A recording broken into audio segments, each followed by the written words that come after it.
오늘은 많은 분들이 대수롭지 않게 생각하는 혈압의 변화, 그 중에서도 단 10mmHg의 상승이 우리 몸에 어떤 충격적인 악영향을 미치는지 깊이 다뤄보겠습니다. 우리는 흔히 혈압이라고 하면 병원에서 혈압계로 재는 순간의 숫자만 떠올립니다. 그리고 보통 수축기 혈압이 120이면 정상, 140이면 고혈압이라고 말하죠. 하지만 여기서 중요한 사실이 있습니다.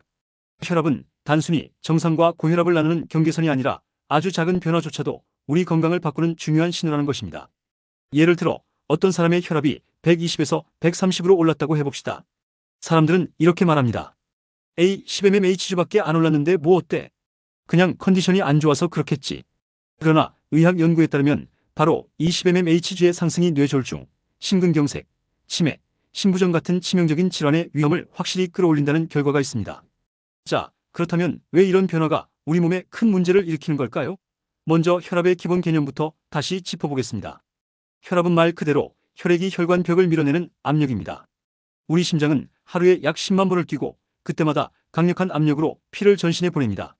이때 혈관이 받는 압력이 바로 혈압인데 만약 이 압력이 정상보다 조금만 높아져도 혈관벽이 계속해서 손상을 입게 됩니다. 마치 고무호스를 생각해 보십시오. 수도꼭지를 살짝 더 틀어서 압력이 높아지면 처음엔 별 문제 없어 보입니다. 하지만 시간이 지나면 호스벽이 점점 약해지고 어느 순간 터져버리게 됩니다. 혈관도 똑같습니다. 특히 노년기에 들어선 분들은 혈관이 이미 탄력을 잃고 약해져 있기 때문에 10mmHg의 상승이 젊은 사람보다 훨씬 더 큰 위험을 안겨줍니다. 연구 자료를 보면 55세 이상의 성인에서 혈압이 10mmHg 오를 때마다 뇌졸중 발생 위험은 약 20% 가까이 증가하고 심혈관 질환의 위험도 15% 이상 올라간다고 합니다.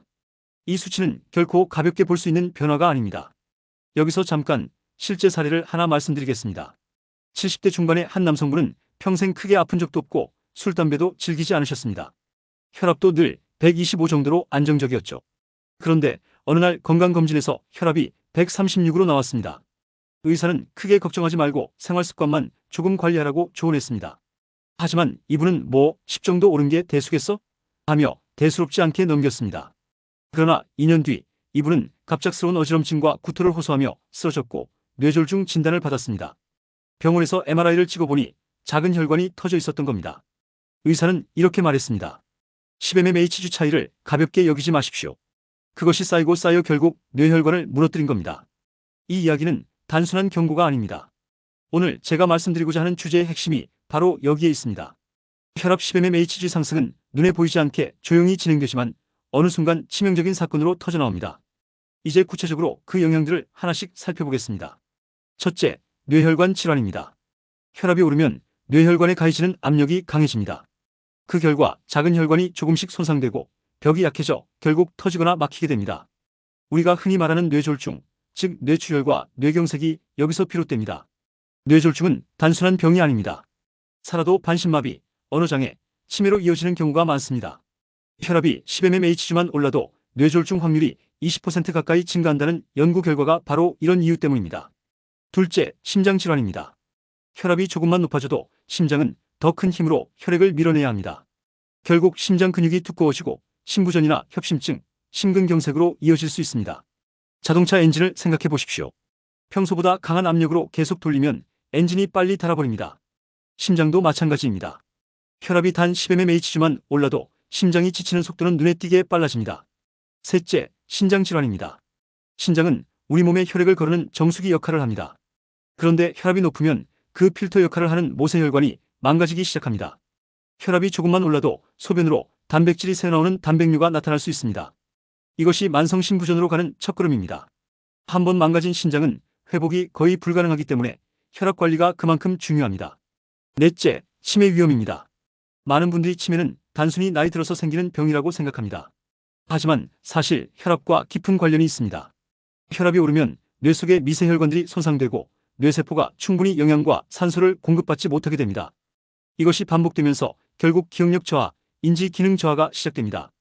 연구에 따르면 혈압이 10mmHg 오를 때마다 치매 위험은 약 12% 증가한다고 합니다. 이쯤 되면 분명히 아실 겁니다. 혈압의 10mmHg 상승은 단순한 숫자, 변화가 아니라 우리 몸 곳곳에 실질적인 타격을 주는 신호라는 것 말입니다. 그렇다면 우리는 어떻게 이 문제를 예방할 수 있을까요? 오늘 이 자리에서는 단순히 위험을 경고하는 데서 끝나지 않고 실질적인 해결책까지 제시하겠습니다. 다음에는 혈압을 조금이라도 안정적으로 유지하기 위해 우리가 반드시 지켜야 할 생활 습관들을 구체적으로 말씀드리겠습니다. 식습관, 운동, 스트레스 관리, 수면, 약물 복용 등 실제로 실천할 수 있는 방법들로 이어가겠습니다. 생활 습관과 구체적인 예방 전략 중심으로 이어가겠습니다. 앞에서 말씀드린 것처럼 혈압은 단 10mm만 올라도 뇌혈관, 심장, 신장, 그리고 뇌 건강까지 치명적인 영향을 끼칩니다. 이제부터는 그렇다면 어떻게 해야 혈압을 안정적으로 관리할 수 있을까? 라는 질문에 대해 답을 드리겠습니다. 먼저 식습관입니다. 혈압 관리의 핵심은 바로 나트륨 조절입니다. 우리나라 사람들은 전통적으로 짠 음식을 많이 먹습니다. 김치, 된장찌개, 젓갈류, 각종 양념된 반찬들까지 하루 나트륨 섭취량이 세계적으로도 높은 수준입니다. 그런데 나트륨은 혈액 속에 물을 끌어당겨 혈액량을 늘리고 그로 인해 혈압을 높이는 주범입니다. 연구 결과를 보면 하루 소금 섭취량을 5지 줄이면 수축기 혈압이 평균 5에서 6mmHg 내려간다고 합니다. 작은 변화가 결코 작은 효과로 끝나지 않는다는 것이죠. 그렇다고 해서 무조건 싱겁게 먹는 것이 어렵게만 느껴질 수 있습니다. 하지만 방법은 있습니다. 첫째, 음식을 만들 때 처음부터 간을 세게 하지 말고 먹기 직전에 약간의 간을 더하는 방식으로 바꾸면 나트륨 섭취를 크게 줄일 수 있습니다. 둘째, 소금을 줄이는 대신 향신료나 허브를 사용해 풍미를 더하면 음식 맛이 밋밋하지 않습니다. 마늘, 후추, 파프리카 가루, 로즈마리 같은 천연 조미료가 좋은 대안이 됩니다. 셋째, 가공식품과 인스턴트 음식을 줄이는 것이 중요합니다. 라면, 햄, 소시지, 피클 위에는 우리가 생각하는 것보다 훨씬 많은 나트륨이 들어있습니다. 다음은 칼륨 섭취입니다. 칼륨은 나트륨과 반대로 혈압을 낮추는 역할을 합니다. 바나나, 시금치, 감자, 고구마, 콩류 같은 식품에 풍부하게 들어있습니다. 칼륨은 혈관벽의 긴장을 풀어주고 체내 나트륨 배출을 돕습니다. 따라서 짠 음식을 줄이는 것과 동시에 칼륨이 풍부한 식품을 자주 섭취하면 혈압 관리에 큰 도움이 됩니다. 그리고 체중 관리입니다. 몸무게가 늘어나면 혈액을 더 많이 공급해야 하기 때문에 심장이 더 큰 압력으로 펌프질을 하게 되고 그 결과 혈압이 상승합니다. 특히 복부 비만은 고혈압과 밀접한 관련이 있습니다. 허리둘레가 남자는 90cm, 여자는 85cm 이상이면 대사증후군 위험이 크다고 합니다. 체중을 5kg만 줄여도 수축기 혈압이 5mmHg 이상 떨어진다는 연구 결과가 있을 정도로 체중 관리가 혈압 조절에 직접적 영향을 줍니다. 이제 운동에 대해 말씀드리겠습니다. 운동은 단순히 체중을 줄이는 것뿐 아니라 혈관을 유연하게 만들고 심장의 효율을 높여 혈압을 낮추는 효과가 있습니다. 하루 30분 정도의 유산소 운동, 예를 들어 빠르게 걷기, 자전거 타기, 수영 등을 꾸준히 하면 혈압이 안정적으로 낮아집니다. 단, 무거운 역기처럼 순간적으로 강한 힘을 쓰는 무산소 운동은 오히려 혈압을 급격히 올릴 수 있으니 주의가 필요합니다. 특히 노년층에서는 무리하지 않고 가볍게 땀이 날 정도의 유산소 운동이 가장 효과적입니다. 여기서 제가 강조하고 싶은 것이 있습니다. 운동을 하지 않던 분들이 갑자기 고강도의 운동을 시작하면 오히려 혈관이 무리할 수 있습니다. 중요한 것은 꾸준히 무리하지 않게입니다. 하루에 30분씩 일주일에 5일 이상 하는 것이 가장 이상적입니다. 또 한 가지 중요한 요소가 바로 스트레스입니다. 스트레스를 받으면 우리 몸은 아드레날린, 코르티솔 같은 스트레스 호르몬을 분비합니다. 이 호르몬들은 혈관을 수축시키고 심장을 더 빨리 뛰게 만듭니다. 그래서 스트레스를 받으면 혈압이 순간적으로 치솟습니다. 단순히 순간적인 반응으로 끝나는 것이 아니라 만성 스트레스 상태가 되면 혈압이 계속 높은 상태로 유지되면서 고혈압으로 이어집니다. 그렇다면 스트레스를 어떻게 관리할 수 있을까요? 첫째, 규칙적인 명상이나 호흡 훈련이 도움이 됩니다. 잠시 눈을 감고 깊게 숨을 들이마시고 내쉬는 것만으로도 혈관이 이완되는 효과가 있습니다. 둘째, 자신이 즐기는 취미 활동을 찾는 것이 좋습니다. 음악, 그림, 가벼운 산책, 원예 활동 같은 것들이 뇌와 몸의 긴장을 풀어줍니다. 셋째, 충분한 수면입니다. 수면 부족은 스트레스를 악화시키고 혈압을 상승시킵니다. 성인은 하루 7시간 전후의 숙면이 필요합니다. 또 하나 빼놓을 수 없는 것이 음주와 흡연입니다. 술은 소량이라면 혈관을 확장시키는 효과가 있지만 장기적으로는 오히려 혈압을 올립니다. 특히 하루 2잔 이상의 음주는 고혈압 위험을 크게 증가시킵니다. 흡연은 말할 것도 없습니다. 니코틴이 혈관을 강하게 수축시키고 혈관 내피를 손상시켜 혈압 상승을 부추깁니다. 따라서 금주와 금연은 혈압 관리의 기본 중 기본입니다. 여기서 실천 팁 하나를 드리겠습니다. 많은 분들이 알면서도 실천이 어렵다고 말씀하십니다. 그래서 저는 작은 목표부터 시작하라고 권합니다. 예를 들어 하루 한 끼만 싱겁게 먹기, 하루 10분만 산책하기, 주 2회만 음주 줄이기 같은 작은 실천을 꾸준히 하면 큰 변화를 만들어냅니다. 건강은 거창한 결심보다 작은 습관에서 비롯됩니다. 마지막으로 약물 치료에 대해 말씀드리겠습니다. 일부 분들은 생활 습관만으로는 혈압을 조절하기 어렵습니다. 이럴 때는 약물 치료가 필요합니다. 혈압약을 복용하는 것을 두려워하는 분들이 많습니다. 한번 먹기 시작하면 평생 먹어야 한다던데? 라며 꺼리시는 분들이 있죠. 그러나 중요한 것은 혈압약은 우리의 혈관을 보호하고 심장과 뇌를 지켜주는 보험과 같은 존재라는 점입니다. 혈압이 조금만 높아져도 치명적인 질환 위험이 올라가는데 약물로 그 위험을 낮출 수 있다면 주저할 이유가 없습니다. 오히려 약을 제때 복용하지 않아서 돌이킬 수 없는 상황에 빠지는 것이 훨씬 위험합니다. 이제는 혈압 10mmHg 상승이 구체적으로 장기별로 어떻게 망가뜨리는지 실제 연구 결과와 사례들을 더 깊이 풀어드리겠습니다. 이번 회차에서는 혈압이 단 10mmHg만 상승했을 때 인체의 주요 장기들이 어떤 피해를 받는지 구체적으로 말씀드리겠습니다. 우리가 흔히 조금 오른 건 괜찮겠지라고 생각하는 그 수치가 사실은 매우 위험한 경고 신호일 수 있다는 점을 아셔야 합니다. 먼저 뇌혈관입니다. 혈압이 올라가면 가장 먼저 영향을 받는 곳이 뇌혈관입니다. 뇌혈관은 아주 가늘고 섬세하게 이루어져 있습니다. 정상 혈압에서도 늘 팽팽한 압력을 견디고 있는데 거기에 10mmHg가 더해지면 벽에 가해지는 힘이 훨씬 커집니다. 결과적으로 작은 혈관벽이 손상되고 그 부위에 기름때처럼 콜레스테롤이 달라붙어 좁아집니다. 이렇게 뇌혈관이 막히면 뇌졸중, 즉 뇌경색으로 이어지고 터지면 뇌출혈이 발생합니다. 세계보건기구 WHO의 자료에 따르면 수축기 혈압이 10mmHg만 올라도 뇌졸중 위험은 약 25% 증가한다고 합니다.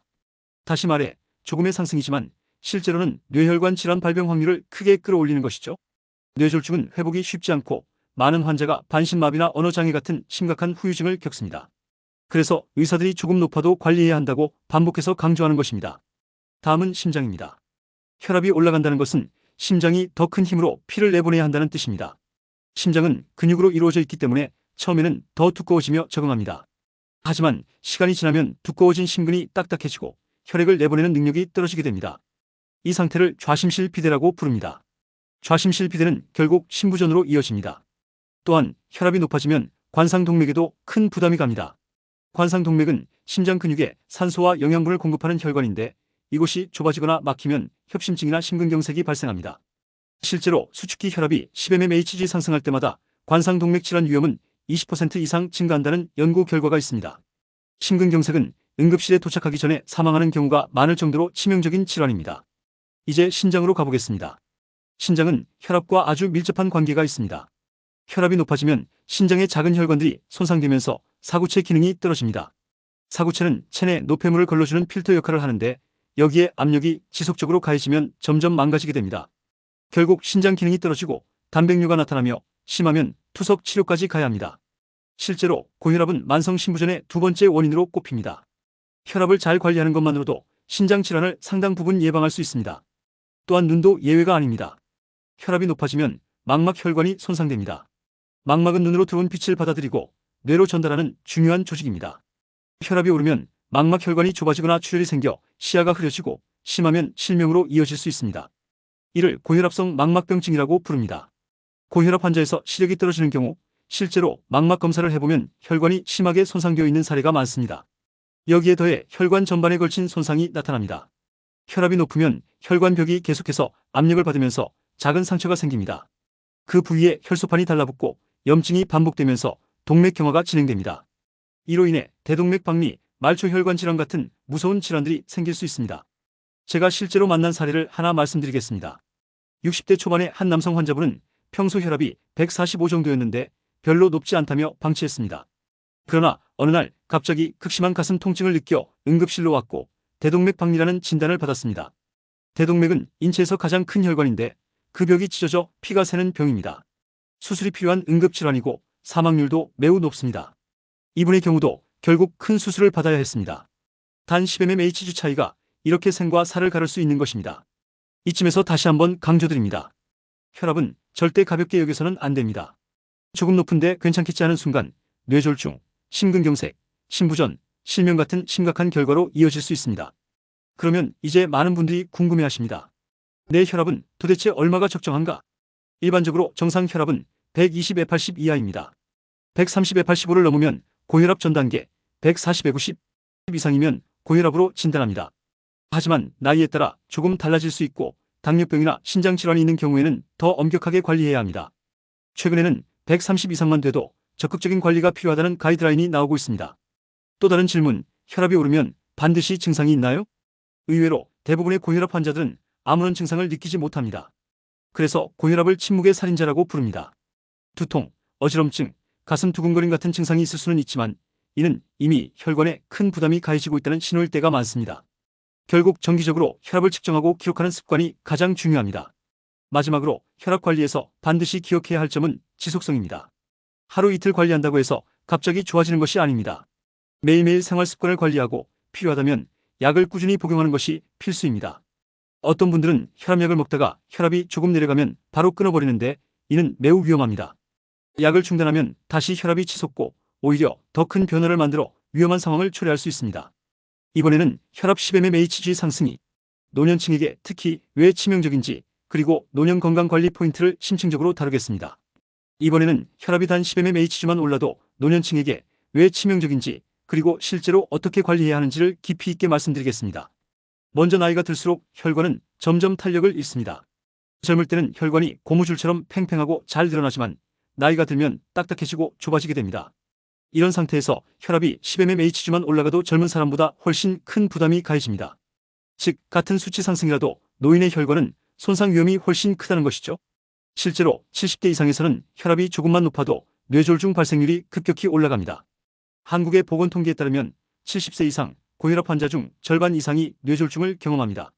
그중 상당수가 사망하거나 살아도 반신마비, 언어장애 같은 심각한 장애를 갖게 됩니다. 노년기에 혈압을 소홀히 하면 삶의 질이 급격히 떨어지는 이유가 바로 여기에 있습니다. 또한 노인의 심장은 이미 수십 년 동안 쉼없이 뛰어온 장기입니다. 젊은 심장은 혈압이 올라가도 어느 정도 버틸 수 있지만 노인의 심장은 그만한 여유가 없습니다. 좌심실 비대가 빠르게 진행되고 심부전이 찾아옵니다. 특히 70세 이상에서는 고혈압 환자의 절반 가까이가 심부전 증상을 호소합니다. 숨이 차고 발목이 붓고 조금만 걸어도 지치는 상태가 되는 것이죠. 신장 역시 노화와 함께 기능이 떨어지는데 여기에 혈압까지 올라가면 그 속도는 더욱 빨라집니다. 신장은 혈압에 민감하게 반응하는 장기라서 작은 상승도 필터 역할을 하는 사구체를 손상시킵니다. 그 결과 노년층 고혈압 환자 중 상당수가 단백뇨를 보이거나 만성 심부전으로 이어집니다. 결국 투석을 받아야 하는 상황까지 가기도 합니다. 투석은 일주일에 3번, 4시간씩 병원에 누워 있어야 하는 치료인데 삶의 질이 크게 떨어집니다. 눈 건강도 빼놓을 수 없습니다. 노년층에서는 이미 백내장이나 황반변성 같은 질환이 흔한데 여기에 혈압이 높으면 망막병증이 겹치면서 시력이 급격히 나빠집니다. 시력을 잃는 것은 단순히 눈의 문제가 아닙니다. 넘어짐, 골절, 우울증 같은 2차 문제로 이어집니다. 결국 혈압 관리가 곧 노인의 독립성과 직결되는 문제입니다. 이쯤에서 실제 사례를 말씀드리겠습니다. 한 75세 여성분은 평소 혈압이 150 정도였지만 나이 들면 다 그렇다 하고 대수롭지 않게 넘겼습니다.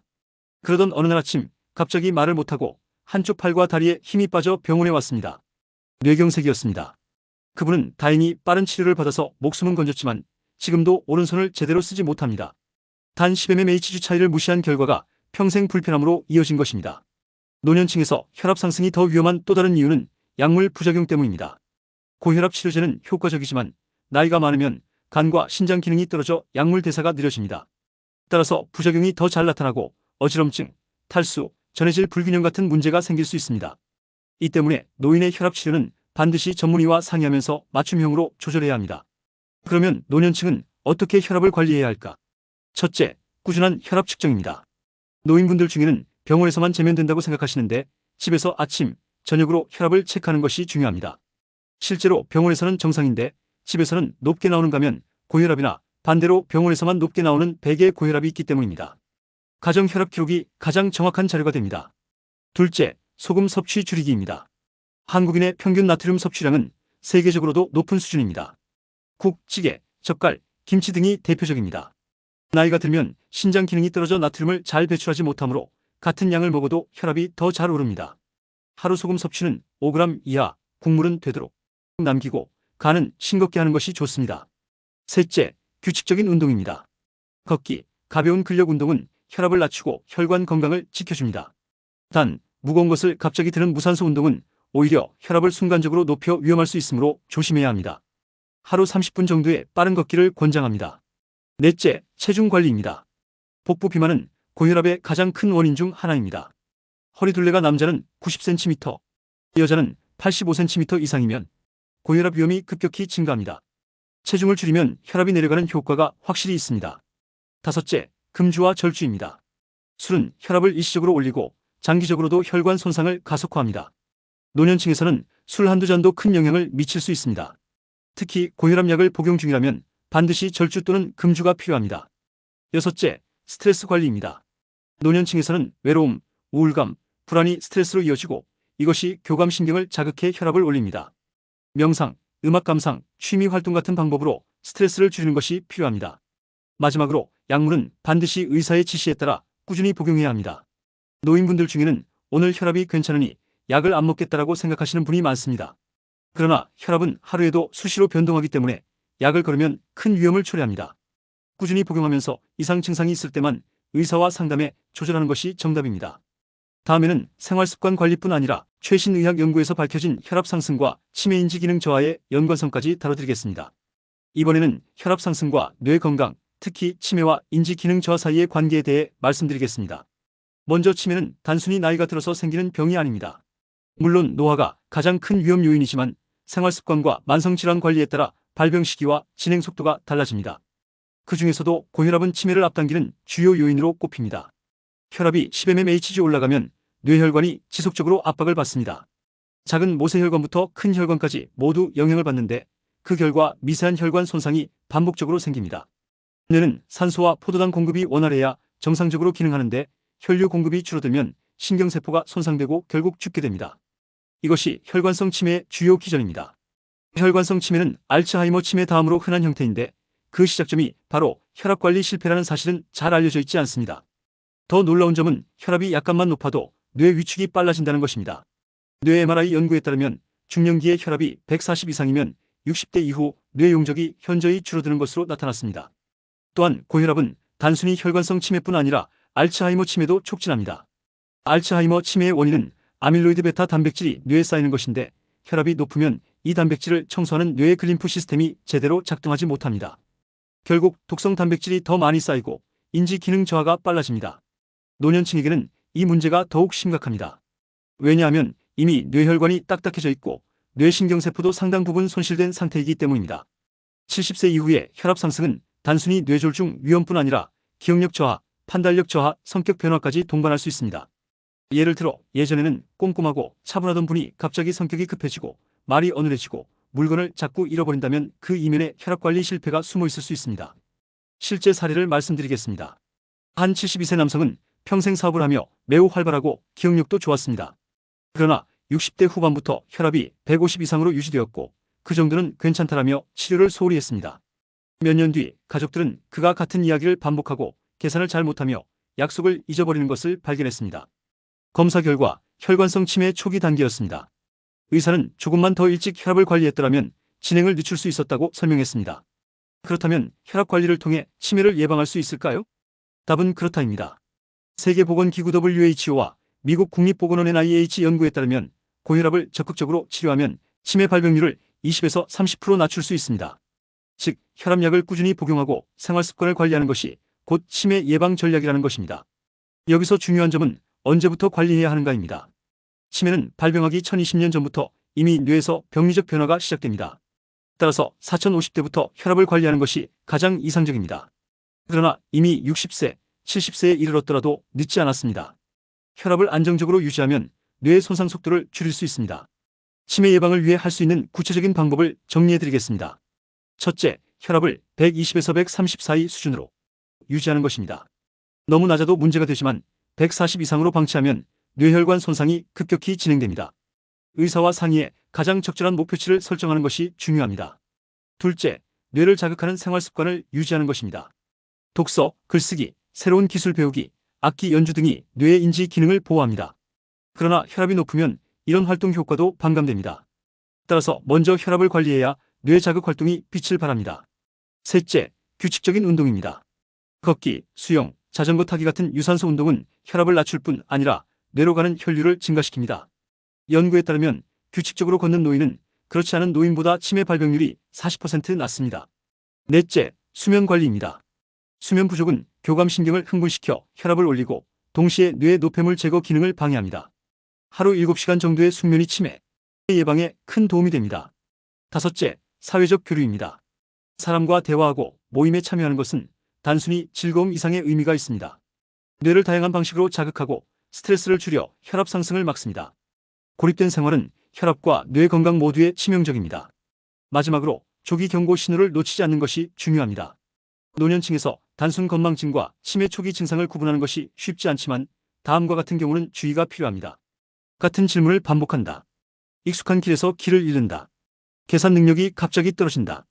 성격이 달라진다. 이런 변화가 보이면 단순히 나이 탓이라고 넘기지 말고 혈압과 뇌 검사를 함께 받아야 합니다. 결국 혈압 10mmHg 상승은 단순한 숫자의 문제가 아니라 뇌 건강과 직결된 심각한 위험 요인입니다. 치매는 누구도 피하고 싶어하는 병입니다. 그러나 우리가 지금부터 혈압을 철저히 관리한다면 발병을 늦추거나 피할 수 있습니다. 이제 마지막으로 혈압 관리와 관련된 생활 속 실천법을 정리해드리겠습니다. 앞서 말씀드린 뇌 건강, 심장 건강, 신장 건강 모두 혈압과 연결되어 있으므로 구체적인 방법을 반복해서 실천하는 것이 중요합니다. 첫째, 식습관 관리입니다. 소금 섭취를 줄이는 것이 기본입니다. 하루 권장 나트륨 섭취량은 2000mg 이하, 즉 소금으로 환산하면 약 5g 이하입니다. 그런데 우리나라 사람들의 평균 섭취량은 이보다 훨씬 많습니다. 국, 찌개, 김치, 젓갈 등에서 숨어있는 소금이 많기 때문입니다. 따라서 국물은 적게, 젓갈은 소량으로 줄이는 습관을 들이는 것이 좋습니다. 또한 채소, 과일, 통곡물을 충분히 섭취해 칼륨을 보충해야 합니다. 칼륨은 나트륨을 몸 밖으로 배출하는 역할을 하기 때문에 혈압 조절에 큰 도움이 됩니다. 둘째, 규칙적인 운동입니다. 운동은 혈압을 낮추는 가장 확실한 방법 중 하나입니다. 걷기 30분, 주 5회 정도가 가장 실천하기 쉽고 효과적입니다. 너무 무리한 운동보다는 꾸준히 지속할 수 있는 운동이 중요합니다. 운동을 하면 혈관이 유연해지고 심장 기능도 강화되어 혈압이 안정됩니다. 셋째, 체중 관리입니다.